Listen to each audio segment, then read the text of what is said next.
These are 10 players Busch is betting his entire fantasy season on in 2025. But let's waste no more time, Corey. Who is the round one player you are betting your fantasy season on this year? Yeah, and my round one player that I am betting my entire season on is Malik Nabers, wide receiver of the New York Giants. He goes off the board about 10th, 11th overall, depending on how worried your league mates would be about the injuries that he's been dealing with. He is my 107, and he hasn't really moved in a while because Malik Nabers, 18.2 PPR points per game as a rookie last year, wide receiver 6, 35% target share, which was first among wide receivers. I look at a dude who I play primarily in PPR leagues, could lead the position in targets. It's literally just that simple. And he's one of the best receivers in the league. 21.7 PPR points per game last year in games where the New York Giants scored at least 14 points. I don't think the Giants are going to be an exceptional offense by any means, but 14 points is a low bar with what Russell Wilson has looked like in the preseason, with what Jackson Dart has looked like in the preseason. I actually have a little bit of hope for this offense. I think they could be sneakily, a league average unit if things break right for them. And Russell Wilson, when he was starting for Pittsburgh last year, averaged 23.27 points per game as an offense in Pittsburgh there. So with Malik Nabers, it really is that simple. He is an exceptionally talented young receiver who was a top 6 guy last year, and he has a quarterback upgrade, and he might lead the position in targets. With the way Russell Wilson has looked in the preseason, and especially Jackson Dart, if Jackson Dart is able to get an opportunity, that's another underrated factor here. A lot of upside for Malik Nabers to potentially finish as the number one at the position. Yeah, and I believe I had a stat that was like when Drew Lock or Tommy DeVito were starting, not Daniel Jones at the beginning of the year, they only exceeded 14 points like 30% of their games down the stretch. So they were like a pretty, awful offense when Malik Nabers was doing his thing. And in standard leagues, half PPR, maybe you want more touchdown upside. You'd prefer like a Puka Nacua, you'd prefer a Nico Collins or somebody like that. But for me, in full PPR, he is just absolutely a monster and could legitimately catch 8 to 10 passes a game, given how good he is. Round 2 player, this was really close because based on how we're doing this video, it's basically just the round 2 player I have ranked the highest over consensus. Ladd McConkey is the guy that I have the highest over consensus. He goes off the board 23 overall ADP. 18th overall is where I have him ranked. Of course, I drafted him in the Flock League at the end of the second round as well. Weeks 8 onward for Ladd McConkey and on the Chargers offense, he was a 19.2 PPR point per game scorer. And he was a great prospect, had exceptional film. We obviously loved him a lot more than the profile. And of course, in the last time we saw this dude, 9 for 197 and 1 in the wild card game against Houston. The camp reports have been so positive for Ladd McConkey. Daniel Popper, who's been there for a number of years, basically said he's running some of the best routes I've ever seen. And again, keep in mind that he watched a prime Keenan Allen, who is one of the best route runners at the top of his game. So Ladd McConkey being an 83rd percentile separator against man coverage, 79th percentile separator against zone coverage, and a 98th percentile separator, just absolutely exceptional. And I get the Rashawn Slater issue could maybe affect the offense and all that kind of stuff, but McConkey is poised to have like 160 targets this year. But no, he's a white slot wide receiver, right? It's not that he runs a 4.39. It's not that he's eviscerating press coverage. It's pretty hilarious the type of narratives that people tried to put on Ladd McConkey. We got to accept it like it is. Ladd McConkey is a number 1 NFL wide receiver. Ladd McConkey entering year 2. Why can't he be a 20-plus point per game scorer for a quarterback that we believe is top 5 to 7 on planet Earth? Yeah, and I've talked about it on numerous occasions. I think the assumption is that Greg Roman's going to run the piss out of the football and they're going to run the ball, at a top 5 rate. But everything that we saw down the stretch, once they started putting things together, McConkey playing better and all that kind of stuff, they've added receivers. Keenan Allen, QJ still there, Trey Harris in the second round, Gadsden, who they like as a stretch seam buster tight end. I think they might be a little bit more pass heavy than people think. So for me, with Ladd McConkey, I do think that ultimate like 20 plus point per game upside is absolutely there because this is the type of breakout candidate. When they're going this high, they usually don't miss. You think of Justin Jefferson after his rookie season was going about this 2-3 turn range. And I do think Ladd McConkey, who profiles very similarly athletically to Justin Jefferson, even though people want to call him Cooper Kupp and Wes Welker, could definitely have a monster season this year. And I think Herbert could have a really good year too. Yeah, and there's a ton of merit to it because we saw the pass rate literally go up weeks 8 on. Once Justin Herbert's ankle was healthy, once Ladd McConkey took that ascension as the team's number 1 wide receiver, I'm all in on Ladd McConkey as well. If you can get him, 23rd overall, potentially falling to the Jamar Chase team or maybe whoever's picking out 102, 103, being able to get him as your late second round player to pair with one of the top 4 to 6 options in fantasy feels very good in terms of the clickability this year. Yeah, and I paired him with Bijan in the Flock League, so I feel very good about it. In round 3, we're talking about another Los Angeles Charger because Omarion Hampton technically goes around the 3-4 turn, but I have him ranked at 24th overall, so he is technically a second-round pick in my rankings. Omarion Hampton is virtually alone in this backfield for all I'm concerned, because while the most recent reports on Najee Harris have been positive, saying that he could play week 1 and all that kind of stuff, who's been the starter all of training camp? It's been Omarion Hampton. Who knows the offense? It's Omarion Hampton. Both of these guys are new here. It's not like Najee Harris has been here for 4 or 5 years and knows the offense, knows the scheme. He needed to prove himself, get those reps in camp, just like Omarion Hampton did as the rookie. I think that Hampton will carry the brunt of the work early. He has the 3-down receiving upside that you look for in a 3rd-round pick at running back. And the prospect model comps you guys can see there, Zeke Elliott, Jonathan Taylor, Joe Mixon, Javonte Williams, Travis Etienne. In my opinion, with Hampton, worst case scenario, he's like an RB2 until the end of September. He's like top 20 at the position in points per game because maybe Najee Harris works into the backfield. But by Halloween, he's probably going to be a top 6 rest of season running back. Do you remember that being a similar case for a 2018 rookie running back? Nick Chubb, I'm assuming. Nick Chubb, if you recall, week 6 is, I believe, when he finally got the workload. He was an RB1 in fantasy moving forward. And like you said, it's not like there's a Carlos Hyde there that has gone on the good graces of the coaching staff, that has done everything that they wanted. In fact, Najee Harris is probably on the wrong side of the coaching staff at this point because of a fireworks accident when he was on a contract.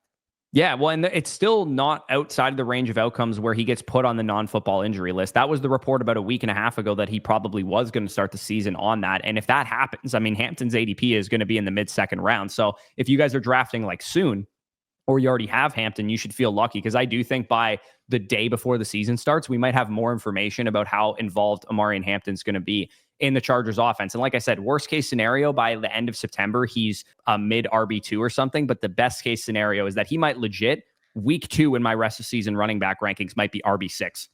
And if you get that kind of upside for a 220 plus pound running back behind an offense we still believe in, I mean, we saw Jonathan Taylor, for example. What was he able to do weeks 11 on once he got that full workload? Was able to usurp Marlon Mack. He was one of the single biggest league winners in fantasy. I would not be shocked if we're looking back on the 24 season and Omarion Hampton is the RB5 in points per game. Yeah, and as I've talked about on numerous occasions, the Jonathan Taylor comp, the Nick Chubb comp, those guys can't catch 50-plus passes like Omarion Hampton can. And Justin Herbert has no problem feeding running backs targets out of the backfield with Austin Eckler all those years. I know Greg Roman hasn't really done it with J.K. Dobbins and some of the guys that they've had, but Hampton's a better receiver, or at least has a great receiving profile coming out of school to be able to command those targets. My round 4 guy, and in my home league, I mean, I would love to pair these two guys together as my RB1 and 2 with Omarion Hampton and Breece Hall, who is my round 4 player. He goes off the board 41 ADP right now, and falling, by the way, because on Underdog, you can consistently get him in the 50s. My 32 overall in my ranking. Recent reports for Breece Hall have been causing his price to drop, some of the preseason usage and all that kind of stuff. But there's a reason that I do all these archetype videos. There's a reason that RB1's in their prime, which is what Breece Hall is, because he's finished as an RB1 before, well under age 27. He's only 24 years old. These guys boom at the highest rate. These guys hit at the highest rate. They bust at the lowest rate. This is a 24-year-old former top 6 running back finisher who's an elite athlete who, in a down season with terrible vibes, terrible offense with Aaron Rodgers, still averaged 4.2 yards per carry and caught 57 passes on a top 3 target rate amongst the position. I get the concerns that Braylon Allen's going to take away goal line stuff or short yardage stuff or taking carries away in general. But if you can't handle Braylon Allen getting 10 carries a game, fantasy football isn't for you, because there's not a lot of no committee running back situations in the NFL. Breece Hall's 68% opportunity share and 72% snap share last year is exactly basically what he did in his RB6 overall season. So people are pretending like, oh, Braylon Allen was this huge part of the backfield last year too. What I'd expect to see is a guy who, again, gets 5, 10, maybe 15 carries in a good game script in Braylon Allen, and Breece Hall gets the important stuff, gets the red zone stuff, gets the receiving work. We're drafting multiple running backs in the first 2 rounds like Jahmyr Gibbs and Bucky Irving, who have never cracked the 60% opportunity share before. So by week 3 to 4, I expect this to be a non-issue, because Breece Hall is way better than these other running backs in the backfield. I will take my Breece discount, talent, pass production, a solid offensive line now with Membu coming in and Fashanu in the first round last year, and a running back who's a career 4.6 yards per carry on some of the worst offenses in the NFL. Zach Wilson, the ghost of Aaron Rodgers. He's been top 3 in targets per game every season of his career, including his rookie season before he got injured. Oh, and by the way, he can house an 80-yard touchdown at any point, and he now has a mobile quarterback who can draw attention away and checks down to his running back a lot, and he's clearly the second best receiver on the team. Yeah, so I have him a little bit more aligned with ADP. I have him right about that early 40 range. I am a little bit more concerned with you because unlike some of the other running backs you mentioned, Bucky Irving, Jahmyr Gibbs, they are in tandem backfields, but they're in tandem backfields for some of the best projectable offenses in the league. Would it all shock you if the Jets were the lowest scoring offense in the league this year? It wouldn't. And I still think Breece Hall can be a top 12 running back if that's the case. Yeah. Yeah, and part of that for me, again, Braylon Allen drumbeat right now, Isaiah Davis drumbeat. I still like Breece Hall a lot, don't get me wrong, but it was enough for me to rank Trevion Henderson a little bit more upside there with the New England Patriots offense, in my opinion. Kyron Williams, big-time workload. James Cook, obviously that big deal with the Buffalo Bills. He ends up falling behind those guys and some of the wide receivers, but I do think if Breece Hall is your fourth drafted player, especially on a team that has maybe a Bijan Robinson as the anchor, maybe a Jahmyr Gibbs as the anchor, and you can get him as your RB2, I think that's perfectly fine. Yeah, the way that I look at it is I just think that this stuff won't matter by week 3, week 4, because Breece is just much better than them. I think in week 1 and 2, Braylon might be a bigger part of the backfield than I'm maybe anticipating and that kind of thing, for sure. I just think that eventually it's going to be a non-issue. And I also just ultimately want the targets at this position. I want the targets. I want a guy who can have 90 plus targets like he did his second season post ACL. Hey, and maybe you have a note. Maybe the Cowboys get desperate and want to send, a third or a fourth to the Jets and get this guy as their anchor running back. Because I'll just tell you right now, Breece Hall and the Dallas Cowboys might just be a top 16 overall fantasy pick. I would take him in the first round if he got traded to the Cowboys today. I would literally take him in the first round.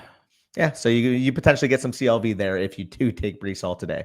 Yeah, no, absolutely. So round 5, this is going to shock absolutely nobody, just like the Travis Hunter round 5 one didn't shock anybody in your video. Devonta Smith, I've been talking about him for weeks, months, years, probably. 53rd overall ADP, my 41st overall player. This one is very simple because you are drafting him at his floor because he goes off the board, wide receiver 25 plus, wide receiver 30 at some points on a historically low pass rate. Hurts through for 2,900 yards and 18 touchdowns last year. And Devonta Smith was still a top 15 wide receiver in points per game. The Eagles likely not going to be a pass-heavy offense. I can recognize that. They're probably going to be bottom 5 in pass attempts. But Devonta Smith is one of the best 15 receivers on the planet, and he's tethered to a 12-plus win football team. And that makes me feel very warm and cozy inside, knowing that he is being drafted at his floor, and there are outs for him to be better, whether it's the Eagles passing more than we think, or A.J. Brown going down with an injury, or Devonta Smith and Jalen Hurts and A.J. Brown just being much better than they were, especially back half of the season last year. They just were not a good passing offense. Devonta Smith, despite being small, beats press coverage at a 91st percentile rate, man coverage at a 95th percentile rate. You simply cannot go broke taking a profit, and it's so unlikely to me that Devonta Smith finishes worse than where he's being drafted. And like I said, it's not like he's a safe, no upside guy. There's outs for him to smash too. Well, the way to think about it is obviously there's so many teams that he could be the number 1 wide receiver of, but even just in his role as a complimentary number 2 wide receiver, which again, he's overqualified for, do not get me wrong. Like if you inserted him in what George Pickens' situation was right now, or the T. Higgins situation right now, the projection for Devonta Smith would quite literally be a top 25 overall pick. Well, and we've had years where we've taken Devonta Smith at the 2-3 turn, knowing that the Eagles are not a high pass volume offense, knowing that Jalen Hurts is maybe only a top 20-ish, top 15-ish passer in the NFL and not like an elite passing quarterback. So for me, it's like, what changed? Nothing has really changed here outside of the perception of the Eagles offense being that it was completely unwatchable for like stretches of time last year. But again, if it bounces back, which I think it will, because I don't think Saquon Barkley is going to house a 70-yard touchdown every other drive like he was doing last year. That's the other factor, by the way. That's the other factor. Just throw the ball more as a result of game scripts being not blowouts in the second half like they were the rest of the season. Running backs that were crossing 400 touches in the season on average dropped about 50 touches the next year. Yeah. It would just be really unlikely that Saquon looks that good again. It would be really unlikely that they can just run their way to elites, 20 plus point per game wins where they're beating their opponents by 20 points. Some may say the division might be a little more competitive this year. I don't know. Well, yeah, I mean, the Cowboys should be better than they were last year because Dak was hurt for most of the year. Jayden Daniels and the Commanders aren't going anywhere. I think the Giants will be sneaky decent as well. I know the NFC East also plays the NFC North as well. So they're going to be going up against the Lions, Vikings, Bears, and Packers. So those are going to be teams that you're going to have to score points to beat. So for the most part, I just think Devonta Smith is extremely undervalued, and he's just such an easy pick to take. I have him ahead of ADP as well. He's my 48th overall player, and you'd be willing to go. I was 41 about mid 4th round. I'm more so at the back end of the 4th round, but we can agree You'll never fail taking a profit. If you can get something for 80 cents and then you know it's going to be worth $1 midway through the year, you can't complain. My round 6 player, and the guy that's gracing the thumbnail of this video, is Isiah Pacheco, 66th overall ADP, my 57th overall player. Pacheco was a 2-3 turn pick for me last year, and aside from injury ruining our perception of Isiah Pacheco, nothing else has changed, because in 2023, he was an RB1. He was a top 12 running back. He had breakaway speed. We all know this about Isiah Pacheco. In the first 2 games of 2024, we actually saw him get a little bit more receiving work, but nothing else has changed here. You still have Patrick Mahomes. You have the lid lifters of the offense to open up the box, Xavier Worthy, Hollywood Brown. Rashee Rice and Kelsey are obviously going to help move the chains, and they're now healthy, specifically Rice. Pacheco wasn't healthy last year. We saw what he looked like when he came back from that leg fracture. Absolutely no significant investment made into the position is precisely what we said for Chase Brown too. When you have concerns that a guy might get replaced or might have competition added, and then they add nobody like Isiah Pacheco and the Kansas City Chiefs, like they have Kareem Hunt, who was on the street until week 3 last year when Pacheco went down. Brashard Smith, who was a 7th round rookie, and he's probably going to be a special teamer. Maybe he becomes like a 3rd down factor. And Elijah Mitchell, who cannot stay healthy and hasn't been able to for years. The sharps on Underdog have seen Isiah Pacheco's ADP go from outside of the top 100 when Best Ball Mania opened to a top 60 pick. And nobody in the first 8 rounds or so of ADP has risen more than Isiah Pacheco this offseason. So for me, I look at a guy who's going to get light boxes with Worthy there, has Patrick Mahomes, had a little bit of a sneaky receiving upside at the beginning of the season last year. Even if worst case scenario, he's 2023 Isiah Pacheco and he is a back end RB1, that's a huge profit from where you're getting him. Well, part of it too, I mean, Tony Pollard literally suffered the same injury in that playoff game against San Francisco 49ers after that breakout 2022 season. In that 2022 season for Tony Pollard, 5.2 yards per carry, 1,007 rushing yards on 193 carries. The following year, coming back from the exact same injury that Isiah Pacheco just suffered, he turned 252 carries into 2 less rushing yards. He went from 5.2 yards per carry to 4.0. For reference, Rico Dowdle, the year after Tony Pollard left, a 4.6 yards per carry running back. It's very clear to me that Tony Pollard suffered major side effects from this injury right following it. Isiah Pacheco, we saw what it looked like after the injury. Can we just not imagine that he gets back to that pre-injury level, a la Tony Pollard goes to an objectively worse situation in Tennessee this year and has a much better year than he did in 2023 in Dallas?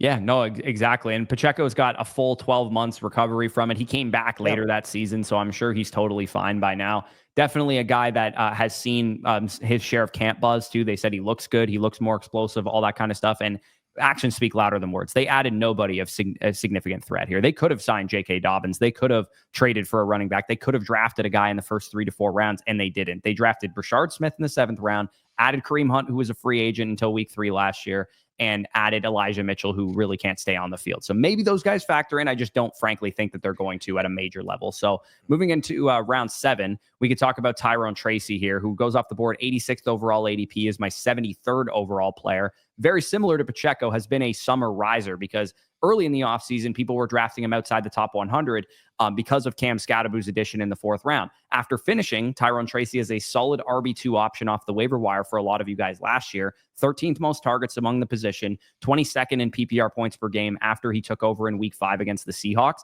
He will now be the starting running back for the Giants by all indication, because not only has Cam Scadaboo apparently never been in contention for RB1, according to Jordan Ronan of ESPN, Cam Scadaboo has been banged up behind Tracy this entire summer. So if Cam Scadaboo becomes a factor, it would probably be like week 10 and onward. This offense has improved quarterback play. Whether it's Dart, whether it's Russell Wilson, Tracy should have more than 28th in total touchdowns per game once he took over that starting role, and 44th in total inside the 5 attempts per game this season. So for me, I look at a guy who, if he's exactly who he was last year, maybe gets a little bit better because he's going into his 2nd year and the Giants get marginally better as well. This could be a guy that finishes as like a high-end RB2, low-end RB1 that you're getting in the 7th, 8th round. Underrated. Just started playing running back 2 years ago. So the fact that he's already this far developed, the fact that he already looked like a starting caliber running back as a rookie, despite being so new to the position, there's very real possibility that in terms of his player development, he just simply even improves. Yeah, well, if you remember, I've compared him to Antonio Gibson before because Antonio Gibson, very similar career trajectory. Where were we drafting Antonio Gibson in his 2nd year? 2nd round. Yeah, we're getting this guy in the 7th, 8th round. Yeah. And the rookie that's in the backfield doesn't seem to be a concern by all reports. Yeah, well, when I first pointed that to you, I'm like, yo, like, I feel so happy that we were able to pack our Tyrone Tracy bags. There was a point he was going in the 110s and the 115s. At times, he would slip to the 120s. And now, I mean, we see 86 overall ADP. He should be off the board by the 8th round. And the fact that you can get him in the 7th right now, I mean, like you said, Antonio Gibson was a 2nd-round pick when he was coming off of a similar year. DeAndre Swift is a prime example, too. Receiving skill set going into year 2, an offensive situation in Detroit. That was before Ben Johnson. That was before they had the powerhouse offensive line. If you recall, we were hyping up DeAndre Swift because he was an elusive runner with a receiving profile. Tyrone Tracy very well has the opportunity to be a top 2 or 3 target on this team as well in the backfield. Yeah, I have him as a top 24 running back in my rankings. Since all these reports have come out and since Scadaboo's been out of camp, he's just been rising consistently for me. Round 8 is Tyler Warren, who I believe right now is my 4th highest drafted player on Underdog. And Tyler Warren at 101 overall ADP, he is my 80th overall player because he was a top tier prospect at tight end. Colts spent a top 15 draft pick on him. And in the preseason, he has not only been heavily involved playing virtually every snap with the starters, but he's been heavily involved in the play calling, in the first read target share type of stuff. This team was ecstatic to get Tyler Warren, at number 14 overall. And according to Ben Solak of ESPN, they believe that he can lead the team in targets. This is your Brock Bowers do-over, guys. Remember last year when people were out on Brock Bowers because they had bad quarterback play and they had target competition? Daniel Jones is a capable quarterback. He can get Tyler Warren the football, and they don't have Anthony Richardson out there starting games. And when they didn't have Anthony Richardson starting games, the last 2 seasons under Shane Steichen, 36.82 pass attempts with Minshew in 2023, 35.83 pass attempts per game with Flacco in 2024. Both of those would pay 600 on the season. So if Daniel Jones starts most of the year, all of the year, like Shane Steichen is saying, basically after he named him the starter, then we could see an offense that's sneakily a top 12 pass rate team. Well, that's the part of it too. I mean, with Daniel Jones at quarterback, what area of the field does he love targeting the most? Like the middle of the field. The middle of the field. The 2 best Colts receivers right now play the middle of the field, Tyler Warren and Josh Downs. You heard about Josh Downs yesterday. Tyler Warren is in a pole position to be a legitimate 100-plus target level tight end, even as a rookie. Yeah, no, absolutely. There's a reason. You guys have heard us say this a million friggin' times. There's a reason that we just feel so comfortable punting tight end. It's because of these 2 rookies. You talked about, you're going to talk about Loveland in a separate video, but I talk about Warren here, and it's just so easy to make the case for these guys because they're really good prospects. They were high picks, and they're going to situations they can earn targets. So round 9 player for me is Jayden Reed. And I would have loved if Jayden Reed didn't get injured in the preseason. That would have been nice. But nonetheless, I think he's still a great pick because he's sliding quite a bit in ADP. He goes off the board 105th overall. I have him ranked 74th. On this price tag, round 9, even in the deepest of formats, he's a bench player for you. So he's a guy coming off the bench. You can stash him for a couple of weeks. The comments suggest that he could be back in week 1, but just in case he isn't, let's say you don't use him until week 3, week 4, week 5. He separates at an elite level. He's been separating at a 75th plus percentile rate, man zone, press coverage, all of his career so far. He also posted 17.4 PPR points per game, week 10 onward through the end of his rookie season, and was one of the biggest league winners in fantasy and won someone Best Ball Mania 4, I guess it would have been. When Love was fully healthy, the only game that we saw of him being fully healthy, because he dealt with so many injuries last year, whether it was a groin injury, an elbow injury, a knee injury that we thought it was going to end his season after that first game. Jayden Reed had 33.1 PPR points in that week 1 game in Brazil, and he was only running 70% of the routes. So the major concern that people have for Jayden Reed is that he's a slot receiver and he doesn't run 100% of the team's routes. He's going to be more boom or bust because of that, but when he's a flex for you, when he's a guy that is off your bench, then you're okay with that boomer bust upside because you're probably only going to play him in good matchups anyways. And in year 3, there's the upside that he runs more routes. Romeo Doubs and Matthew Golden, of course, are probably the favorites to be outside receivers. But what if boomer bust flex play is his floor and you're drafting him at his floor? Yeah, and you'll talk about his teammate in a second, spoiler alert, but it's remarkable how much the market has soured on Jayden Reed. And maybe his ADP is as low as it is now because of the walking boot. Like, I understand that. However, do you play your league solely for week 1, or do you play your leagues to win it in week 17? No, I played a win in week 17, and I had him ranked in the 60s before this. Like, I had him ranked like 61 or something, but I moved him down to 74 after the injury. And again, the comments suggest that he should be back in week 1 based on everything Matt LaFleur is saying. He shed the walking boot like 13 days ago. Yeah, and people are still using that report like, we can't draft this guy in the first 8 rounds, which is pretty remarkable because, I mean, it's really crazy how we can add context to certain players, But when we say to people, oh, the Packers, their pass split went down because Jordan Love got hurt. It went down from 34 to 28 attempts because Jordan Love got hurt. They can't contextualize that the slot wide receiver is going to be the biggest negative when the pass rate goes down. When Jordan Love is healthy, they do want to throw the football, 34 attempts per game in 2023. And we saw last year in the 4 total games that they played with over 30 plus pass attempts, Jayden Reed was at his best. 2 of his 4 biggest games came in the first 2 Jordan Love starts, where he was a top 2 wide receiver and scored 25 plus PPR points in both. And coincidentally, those were 2 of only 5 games of 70+% of the snaps last year. If they do air it out, if we do see the return 34, 35, 36 pass attempts per game from the Green Bay Packers this year, and Jayden Reed can be a 70+% snap share player, he is the definition of spike week. Yeah, no, absolutely. So I'm all over him, and I'm all over his quarterback too, because he's my round 10 guy. 129th overall ADP for Jordan Love. I have him at 96. The same argument here for Jordan Love. The Packers were so much more run heavy when he wasn't healthy. And as you can see on this timeline here, he had a back injury, a knee injury, a groin injury, an elbow injury. Just stay on the field, Jordan. Stay healthy. His pass rate fluctuated with that health, and now he's 100%. He has a new toy to throw to in Matthew Golden on the outside, who can, break big plays, 4.2 speed. Jayden Reed, of course, big play threat. I've brought up the stat before that on his deep targets, he has like the most yardage in NFL history through his first 29 deep targets or something like that. And you have Tucker Kraft, you have Romeo Doubs, you have Josh Jacobs out of the backfield. Jordan Love finished with 19.5 PPR points per game in 2023. He was a top 5 quarterback in fantasy, and I do think he can do it again, especially in that division. You got to keep up with Detroit. You got to keep up with Minnesota. Chicago's going to be a lot better offensively, and schedule-wise, I talked about it already. You get the AFC North, Bengals, Ravens, those other teams. NFC East, you got Cowboys, Commanders, Eagles, those teams. And then on your inter-conference games, you have the Panthers and Cardinals, who are also good offenses who don't have good defenses. So a lot of points in Green Bay upcoming for me. I think Jordan Love is one of the best late-round quarterbacks you can possibly draft. And knowing that both him and Jayden Reed, and Matthew Golden are targets of mine, as is his tight end, Tucker Kraft, he makes a lot of sense for a lot of my teams because I'm just going to stack him with whatever pass catcher I took. Yeah, last video I was Bears pilled. This video you're Packers pilled. And validly so. I've been drafting a ton of Packers as well. Yeah, I'm also Chargers pilled, apparently, because I had 2 of them in the first 3 that I talked about. But yeah, man, there's guys that I'm just betting my season on. Obviously, I would have talked about Emeka Egbuka and Josh Downs if you didn't talk about them. But for the most part, there's a lot of these dudes. Devon Achane just missed the list. Puka Nacua in the first round just missed the list. But I feel very good about this list. These are the 10 players I want you to hold me to the flame, hold my feet to the flame on, where you're like, hey, of the 10 players you couldn't stop drafting, only 4 of them hit or something. Well, that's not a very good hit rate. Who's going to be the Garrett Wilson this year, though? Probably Breece Hall, given that he plays for the Jets also. But I just think that the price tag's good for him. Honestly. I agree. That's all it comes down to. If he was a 2nd or 3rd round pick, I wouldn't be in on Breece Hall either. I just love that he's falling, and a lot of people are going to be skittish of him in drafts.